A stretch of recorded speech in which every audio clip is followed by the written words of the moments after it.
د آشنا ټلویزیون مشهوره خبریال سید سلیمان آشنا د پاکستان له کوم داسې پټ رازونو پرده پورته کړه چې په اورېدو به حیران پاتې شئ. راځئ نن دغه ویډیو تر پایه وګورئ او بیا قضاوت په آخره کې وکړئ. د امریکا معتبر تحقیقاتي مرکز بریکینګز د اګست په 24مه خبرداری ورکړ چې پاکستانی حاکمیت د خپل انزوایي حالات د بدلیدو لپاره تل د لویدیځوالو سره دوکه کړې او د خبرو برعکس د هغو ډلو ملاتړ کړی دی چې ترهګرې دي، افراطي دي او د پاکستان د استخباراتو په حمایت فعالي دي. څېړنه لیکي چې پاکستان د سپټمبر 11 وروسته امریکا ته ظاهرا د همکارۍ ضد جګړه کې د همکارۍ لاس ورکړ، خو د ملا محمد عمر نه نیولې تر ټولو طالب مشرانو، افراطي حقانیانو او د هغوی خارجي جهاد پلوه جنګیالیو ته په دې امید پناه ورکړه او امکانات یې برابرول چې امریکا یوه ورځ له افغانستان څخه وځي. د افراطیت او مذهبي بنسټپالنې یوه بیلګه یې د پخواني اسلامي جمهوریت سره د طالبانو د سولې کولو سوبتاژ او ځنډول وو.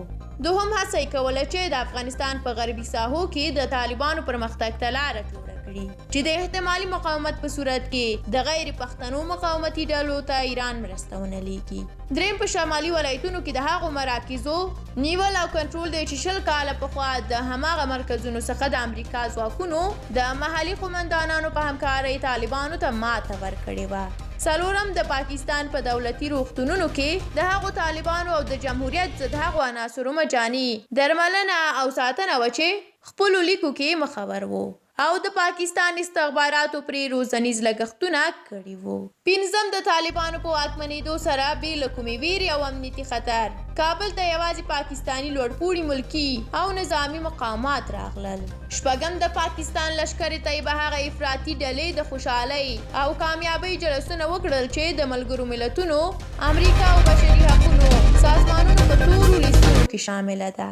اووم ورپسې د تحریک طالبان پاکستان ډلې خوشحالۍ وکړه چې د خپلو همفکرانو له واکمنېدو سره به د پاکستان ضد مبارزه لا ګړندۍ کړي.